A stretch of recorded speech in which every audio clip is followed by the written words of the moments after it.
Welcome to JBTV, your ultimate destination for exclusive interviews with DJs and professionals shaping the music industry. On this episode of JBTV, we are spotlighting Joe Roche, a vinyl spinner and music maker in the vibrant streets of Manchester. Starting with an online record shop called Do As You Please, Joe has expanded into a full-scale events company and has multiple residencies at the likes of Joshua Brooks, Ramona and several venues across Manchester. Sharing stages with industry giants such as Fatboy Slim and CamelPhat, Joe has a unique vibe to every set he plays. This is JBTV, where we uncover the stories behind the music. Completely forgot we were doing this today. That's why I'm in joggers, but I would have worn something a bit smarter. Chill. But right, should we go? Welcome to JBTV, and today our special guest is Mr. Joe Roche. All right, mate. Oi, come on. How are you getting on? I'm all right, mate. How are you? I'm very good, thank you. Bit of a long week after the bank holiday. It's your birthday? It was. It started on the Thursday, so it was just a 4-day bender, really. Well deserved. Yeah, you get paid, and it was payday. Payday on your birthday. It was nice. Some nice weather. It's nice weather as well. Went to my first beer garden of the year, so I was pretty. Not been to a beer garden at all this year. Well, no, but like sunny beer garden. Yeah, I know what you mean. Yeah, enjoyed a beer garden. I'd like to DJ at a beer garden. I think. I'm sure you could sort that out. Deep house. Definitely sort that out. Poolside, but it's a bit of UK one. So anyway, how is the DJ scene treating you? It's good, mate. Yeah, it's good. It's exciting in Manchester at the moment. What are you up to? I'm doing quite a bit here. So I've been a resident here for 3 years, sort of on and off. There's been busier parts, some quieter parts, but I'm back doing upstairs as room 2 now. They've got the new system. So they wanted to utilise that, and they've got me in quite a lot of key dates, which has been really good. We've got the residency at Ramona, which is really booting off. It started off as quite a grassroots, more bar vibe, but it's becoming much more of a club. I was going to say, you go through to the back, don't you? Yeah, they've really tried to start getting people down there, and it works because you've got like your Firehouse, that, and then Sammy's. Yeah. So you can just you're in all three and you're bouncing around. Mackie Mayor across the road, and so you can go for food before, and it's you can spend your whole night there, can't you? Yeah. In between those sort of. So they're early parties as well, so that's quite a new thing. So it's 7 till 1. And I'm doing a programme in there. So we did the first ever club night as Do As You Please there. We've done some Do As You Pleases here. And so obviously Do As You Please is your event. Yeah. And how long have you been doing that for? So I started it as an online record store 5 years ago. So I was at uni doing DJing production, and I wanted to get a job in a record store, and I couldn't get one. Because obviously it's all sort of, everyone's been there for years. So I started my own online record store, called it Do As You Please, and then eventually came into doing a label and the event. So yeah, 5 years, but that's with COVID in between. So there's 2 years out. How did that sort of start with, starting from scratch? Did you buy loads of records and then take photos, upload them, and how was it successful? It was a nice little learner for a little bit. It was just more of a side project to set off the Instagram and stuff. But I bought a sales stock, went on Juno, Cold Cuts, and places that I was buying records from, and there was a lot of sales stuff. So I thought these are actually good records, and when the sale ends, I'll just be back to normal prices. So I put them on Discogs at the retail price, and it ticked over for a while. In lockdown, I lived off it.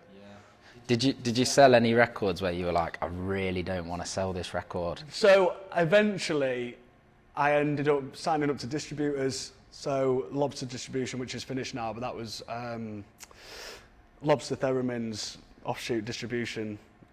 Asquith owned it, and I just got 2 for the shop, 1 for me. It was £200 minimum order, so I had a little pot of money. So I got first dibs on pre-orders, and then eventually I got accounts all over Europe, which I still use sometimes. Nice. And what sort of genres were you buying? I tried to make it quite eclectic because I was trying to be a store, but I think I got it a bit too broad sometimes. A lot of it's all electronic mainly. Sometimes I get some wicked sort of Afrobeat or jazz stuff, and I thought I'd just like that, so I'll try and get a couple in. But because it wasn't a big operation where people are looking for loads of titles, I ended up sat on quite a lot of it, and I got rid of it as a job lot not long ago.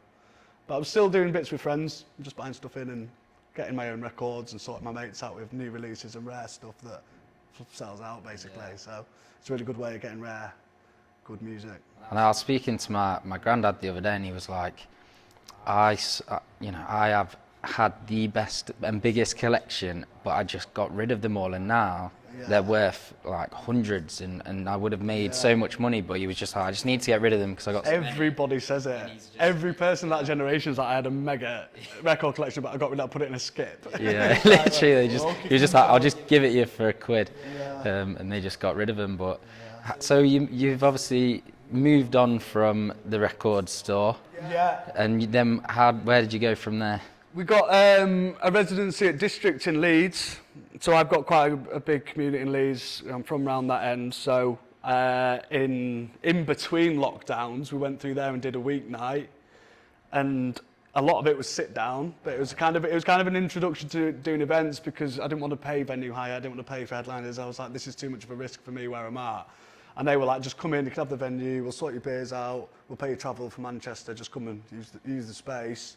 So that sort of got that going, started trying to do the design and just DIYing these little events and just playing out in clubs. The good old days of sit down parties, yeah. And you're meant to have about 4 people, but there's just people. Look, the security just comes running over like. Yeah, it was difficult to be fair, because everyone's just going like that everywhere. It's like sit down, it just didn't work really. But we were there for a while to be fair, but then once it got lifted, people were still a bit. We had the day that we came out the first big lockdown, I think, and I thought it was going to be heaving, but nobody went out at all. It was really quiet. So that was a little bit of a kick in the bollocks, to be honest, but it was good. It was good entry into doing events. And so had you been DJing before you started doing these events and playing on the records? Like, when did you first start getting into actually playing on a set of decks? 17. So I got a controller when I was 17. Sort of edged into it by my parents really, because they owned a club in the late 80s, early 90s, and I was just brought up around the culture basically, and I had a massive music collection, digital music collection, and just went at it basically. And then I finished uni doing DJ production in 2020. I handed in my final thing for third year DJ course on the same day that I had 300 records delivered. That was my major project, and that was in lockdown. That was the very start of lockdown, so I kind of came out ready for the world. Yeah, nice. And then it was 2 years stopped. But I've played out since I was 20. I got a random gig at V-Fest when I was 21. That's shut now, isn't it? V-Fest, I don't know. It wasn't my favourite festival, to be honest. I wouldn't go back. I'm pretty sure. In Staffordshire. Yeah, probably. Yeah, quite a lot of Virgin stuff's ended, hasn't it? Yeah. But I met James Organ there. So James Organ's obviously circus resident. He came on after me. He's more seasoned and experienced, but that was kind of one of the first main contacts I made from DJ. When you were first playing at your first festival, how did that feel? Yeah, it was good. It was because it was when you're doing not a headliner, you're not booked as an artist and you're a working DJ. When you get opportunities like that, you tend to do multiple sets. So we were on every day. We'd do a 2 or 3 hour slot, then someone else would come on, and then we'd have to go and close it. Like it's quite demanding, really, from especially young DJs. You have to be quite eclectic and versatile. But it was a good experience, yeah. It was sort of like you had to read the crowd. I was in the VIP area. It was a big VIP tent. It was a really nice, beautiful setting, to be honest. But you have to kind of have like music in your ammo to work with. It wasn't just a house set. Do you think there's a few DJs now that don't have that sort of ammunition? I think there's certainly a culture of rocking up and doing your hour warm-up set and sort of thinking that's mint, which it is mint, but I think how I've progressed is having that ammo and saying yes to a lot of opportunities that a lot of people don't. Like, I've worked with a lot of artists. I've said, do you want to take this gig? Do you want to work with us on that? And I've said, sorry, it's just not where I want to be. And that can be really beneficial, that people they know what they want to do and they want to really go for that, and it's worked short term. But at the same time, you don't know what door is going to be opened when you go and do these opportunities and you say yes. Like even now, I'm taking on gigs, trance gigs or commercial house gigs and stuff that isn't really my sound, but it's paid, it's still experience, and you never know what's going to come from it. So yeah, I've worked out that, you know, I've done so many events just like as a organizer, but it's more you're a volunteer or you're a ticket scanner. But when you're doing that job well, then you're meeting the next person, you know, you're meeting the manager, they recognise you for doing that job, and you're on to, you know, they'll put you on the next one, and I'm sure it's the same for DJing. You know, you turn up and make sure you've done a good job instead of, you know, just leaving straight away or like turning up on the dot and going. It's like, how quickly do you want it to be a job? Do you know what I mean? It's like, do you want to just grind away and be in the noise on social media and sort of do your odd gigs that give you kudos between your mates and other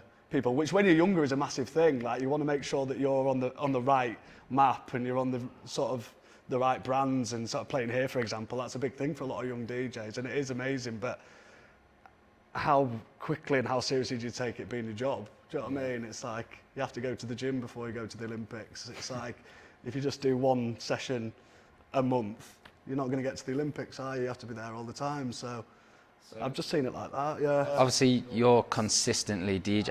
How many times are you DJing in a week at bars or? The most, so even 2 weeks ago, I did 6 gigs that were between 2 and 6 hours. The most I've done in a week, I did 9 full-length gigs, so sort of working the circuit in Manchester in 6 days, and that was knackering. I did the Singapore Grand Prix in 2018, and that was one of those working festivals. Like the whole country, basically, because the country's an island, it's a city, gets taken over as a festival. And I did 9 gigs in 3 days, just going between stages. So we need this vibe at this stage, we need you here to warm up this stage. There's a little Heineken stage that I could do a bit more of what I like to do and stuff. And obviously an Asian crowd was quite different. There was quite a lot of people from Europe, but what sort of music were they wanting over there? So I was in the Paddock Club for some of it, so that's obviously quite high end. That's like businessmen, celebrities, the racing crews. Like it's so that had to be relatively commercial, sophisticated. Put a bit of my own twist on it, got some nice edits and stuff like that. Heineken Stage was a bit more clubby, the way to be cool. It's a cool brand, and it's obviously a European brand as well, so I kind of just went with a little bit more of our sound for that. Just all sorts, just sort of see what's in front of you, really. Do you feel like there's an art to reading the room? Yeah, 100%, but you can also get lost in it and overthink it. Yeah. I think it depends who's in front of you, and reading that it is an art form, yeah. If you're playing, let's say you're playing at JB's, obviously you've got like 6 sort of groups that you can look at from the front, and then you've got the back as well. Yeah. Where are you what like? Well, this booth is absolutely mint for that, because you're in the party in there. Yeah. Like, you've got everybody on eye level around you. And it's a small enough room that you can see into those bits, do you know what I mean? And you can sort of read the whole space. And you can feel it. Do you know, the sound system's absolutely wicked, so you can actually feel sort of like, is this tune knocking too hard for a warm-up, or is it maybe a bit too vocal and a bit sort of resonant? Do you know what I mean? You want to get a nice warm approach or whatever. So it is a very nice space to sort of feel more than read. I feel like sometimes it's a natural feeling that you get of which direction to go in. Have you ever headlined here? No, I've not headlined. I've done all night longs pretty much in here. I did Bel Air. It was one of my first gigs down here. Bel Air couldn't come, so it was me and Sharples did pretty much all night back to back. So it's kind of like a headline show, but not advertised as it. It's been under a different brand or. Obviously, you're like a great bar DJ and support, and you've closed. Would you ever go into like try and get into those headline slots? Because I know you enjoy, you enjoy doing what you're doing now. Yeah, in terms of when it comes to the headline thing, it's all numbers based. It's like my job and everything that I've been is kind of been under the noise because I've grafted away at it in Manchester and around. And some people get the mad numbers, and my production's always been good, but it's never been at the top of my lists, and that's where I'm going now. now everything's sort of getting more serious with the club stuff. It's always been serious. I've done a lot of good stuff. I did 11 hours in here one day, so doing up and down stairs. I've got I'm happy with the sort of the place I'm at and the experience I've got and how well I can handle the industry. And I think now is the time to work on those numbers and become that headline DJ, because it's not been as simple as some people. Do you think it has to come with a social media, like constant being on that? It's all marketing, yeah. That's how the industry, marketing. And I think that you can either do that via smart ways on social media, or you can just be a producer and really knuckle down on the sound and get a good label signed. I've only ever self-released. I've had my own label, I've released my own record. I've DIY'd everything so that I understand how it all works. And I've always thrived off that. I've always wanted to make sure that I can see eye to eye with anybody in the industry and talk shop about it. And that's where I'm at now. And it's kind of like, right, let's start going for some bigger things. And when I'm in that situation and opportunities do come, that I am going to be in the green room and I am going to be able to hold my own. And it's not the fact that I've been scared, it's out of a respect. I've always wanted to be a very respected member of the industry rather than some big name, do you know what I mean? But now it's kind of, I've got a life in it, and those things will come naturally now. I mean, you've got your label, you've got your DJing and your producing, so what's like the big goal for sort of 2024, 2025, like the years to come? Just travelling and festivals more than, like, a lot of the clubs, I love playing in small clubs, but it has been my beginnings. I mean, I've played in here so much. I've been doing the Ramona stuff, Eastern Bloc, vinyl only, long sets in there, a lot of stuff in Leeds. Now is sort of the time to take it a bit bigger. Like I supported Fatboy Slim last year to... Was that Vic Warehouse? It was at Victoria Warehouse, yeah. So that was a full room, got a proper reception at the end of the set, which was a very proud moment for me, because a lot of my family came to that. And I feel more natural in a bigger space like that, much more now. Yeah. It's like Mint Warehouse last year with Mulgrave, 4.5 hour set in Mint Warehouse, and I came out and I was literally walking on people's shins. It was that busy. It was sold out before anything else was released. It was mental, but I thrive off that. And obviously, people coming for you as a name is an added bonus of that. Yeah, and yeah, I'm ready for it. Love that. For that Fatboy Slim gig, I came in, probably just caught the end of your set, but I went into the green room, and we're all, like, Fatboy Slim, Norman his mates were, and I walk in and he was just there, like, hands behind his back, like, go on, hit me. He's about to go on stage, like, hit me. And this girl just absolutely smacks him around the face. He didn't expect it to be that hard. He had a massive handprint there. He was like, right, I'm ready to go. And he just smacked him. We wouldn't leave. Everybody left in the green room. And I was like, right, I'm not leaving the building before I meet him. And we spoke to Lorenzo, his manager, is really sound, actually. We were just like, come on, get us in. It was my little brother's 18th. My little brother's mate's 18th birthday on that day as well, so he came. And we just went in and chatted with him at the end, and he's just a normal guy, do you know what I mean? Like, he's the most down-to-earth guy, and it sort of comes with that much experience, that much fame, and it was nice, do you know what I mean, to actually, for the opportunity in the first place, and then to actually rub shoulders with him and just chat was mint. So that was, yeah. It was have you ever met your heroes where you think, fucking hell, you were a piece of work? A piece of work? No, like, so...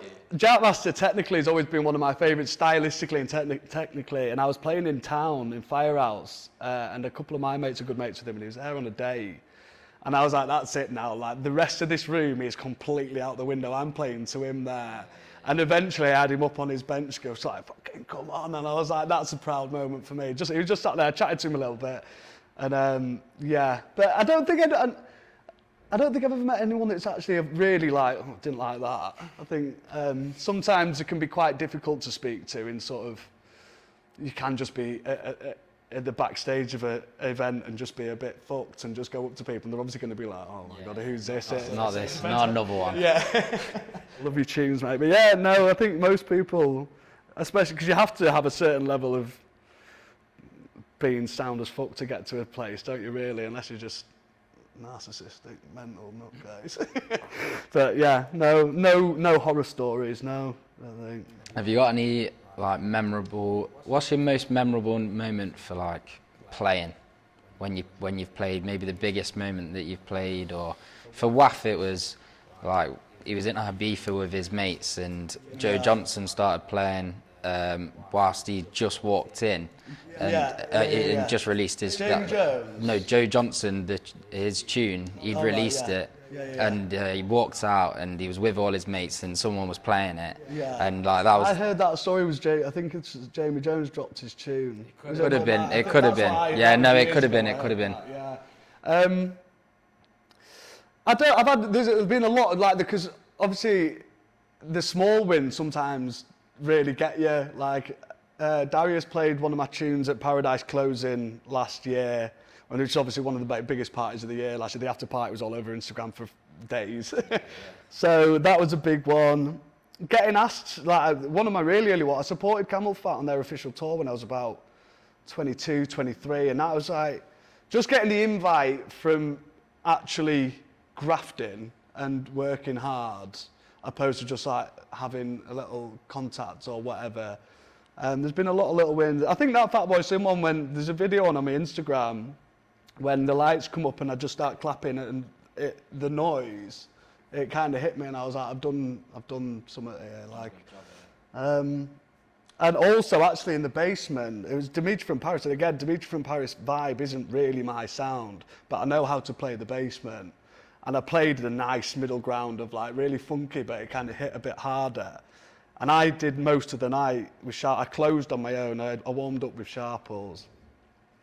And the whole back end, the whole closing set, just planets came aligned almost. Like everything came together, and it was a fond memory. That's on my Insta as well. It was just sort of one of those sets where I had a lot of friends there and a lot of new people, and at the end, people like that was actually fucking mint, basically, and that will stay with me, because it's like it's confidence, isn't it? And it's sort of when you're working on a local level so much, and you don't have that gratification from online, because that's not what you're focusing on, just getting the art right, and then you've got that physical connection with a lot of people. It's like, yeah, it's mint.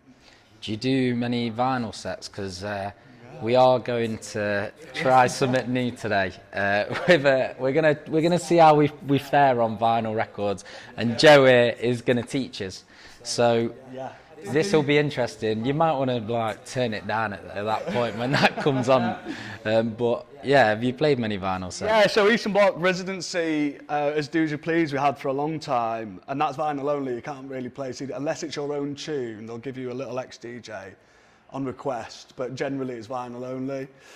So that I did I learned how to play records when I was at uni from Chengi, who's an amazing local scratch DJ, like old school. He's been going for years, but he's a big influence for me. I did one when I was at uni, and I just gravitated much more towards it, because I find when on digital you just scroll really quickly. You don't think about your decisions because you've got the help. Yeah. On records, it's very sort of, your track selection has to be on point, and you have to sort of really nail down what you're going to be doing and how quickly, and the actual physicality of it is more engrossing, I think. Like when you're on CDJs, you can sort of let it do its thing, but when you're DJing on records, it's much more of a, like, I don't know, it engulfs you a little bit more. I want for a better word, but engrosses you, sorry. No. And yeah, you get into a flow, basically. I find it a lot easier to get into a flow playing on vinyl. I feel like, do you know, because on Spotify, and you know, you're scrolling through music all the time, and you're probably skipping the intro, hearing the bit, and then going to the next tune. Yeah. You're not actually really remembering the tune. You're just like, that was good, get that in the playlist. And then you're going through like so many tunes. But if you had them on record, then at least you've got your artwork there, you've got your album, and you've bought it because you liked it. It's limited.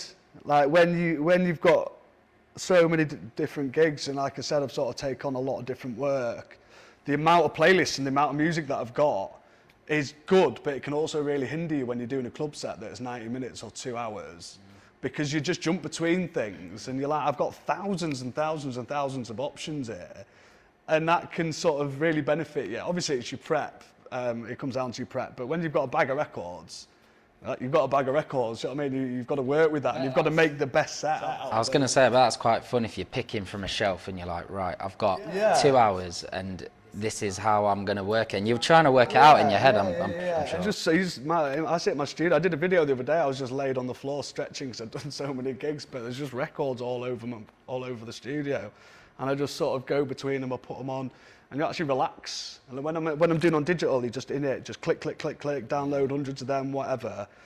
When I'm prepping a vinyl set, you're putting the record on and you're listening to it, and you're sort of doing other stuff around it, and it's just much more of an enjoyable process, I think. Yeah, I've never thought about that, but I'd agree with that. Yeah. Like I'd like to. Well, you never know how this little session might go. I could be a vinyl DJ by the end of this. Yeah, I'm just going to show you how to set up a turntable. Just get you going. Yeah, start me off.